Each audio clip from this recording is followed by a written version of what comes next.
Hi friends, good morning. This is Tulasi. Welcome to Tulasi vibes. ఇది fish fry అండి. ఎక్కువగా మసాలా ఏమీ లేకుండా ఓన్లీ ఉప్పు, కారం, పసుపు, ఆయిల్, అల్లం వెల్లుల్లి వేసి ఒక హాఫ్ అన్ అవర్ మ్యాగ్నేట్ చేసి ఈ విధంగా ముక్కలన్నీ నడుం ముక్కలు ఆయిల్ బాగా ఫ్రై అయిన తర్వాత, బాయిల్ అయిన తర్వాత ఈ ముక్కల్ని ఒక్కొక్కటి వేసేసి డీప్ ఫ్రై చేస్తారండి.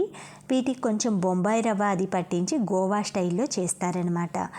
మేమైతే బొంబాయి రవ్వ వేయలేదు, నార్మల్గా ఉప్పు, కారం, ఆయిల్, అల్లం వెల్లుల్లి అంతేనండి. కానీ ఎక్సలెంట్గా ఉంటుందన్నమాట. పప్పుచారులో కానీ, రసంలో కానీ ఉత్త ముక్కలు కూడా ఎంతో ఇష్టంగా తింటారు. ఇలా ట్రై చేసి పిల్లలకి, పెద్దలకి పెట్టండి. మనం 16 సార్లు ఫిష్ తింటే ఎంత ఫ్యాట్ వస్తుందో ఒక్కసారి చికెన్ తింటే అంత ఫ్యాట్ వస్తుందంటండి. అందుకని ఎక్కువగా ఇప్పుడు చికెన్లో చాలా బర్డ్ ఫ్లూలు ఇలా వస్తున్నాయి కాబట్టి ఎక్కువగా చేపలు తీసుకొచ్చుకోండి. చేపలు మన ఆరోగ్యానికి చాలా మంచిది, కంటికి చాలా మంచిది. అందులో విటమిన్ ఈ ఉంటుంది. తర్వాత చేపలో కొన్ని ఫ్యాటీ ఆయిల్స్ ఉంటాయి కదా, అవి మన స్కిన్కి కూడా చాలా మంచిదన్నమాట. అందుకే ఎక్కువగా మీరు మీ ఫుడ్లో ఫిష్ని ఒక భాగం చేసుకోండి, చేపల్ని ఒక భాగం చేసుకోండి.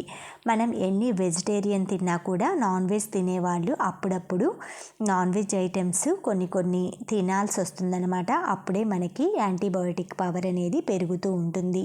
కొంచెం ఏజ్ పెరిగి మనకి సూట్ అవ్వట్లేదు అంటే నార్మల్గా తగ్గించేసుకోవచ్చు.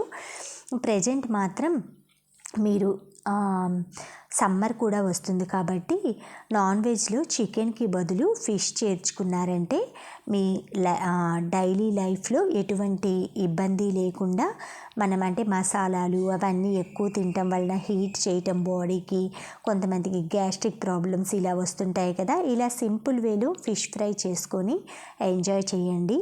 Thank you friends. Thank you for watching. Thank you for valuable time. Have a safe day. Please like, share, subscribe my channel Tulasi Vibes.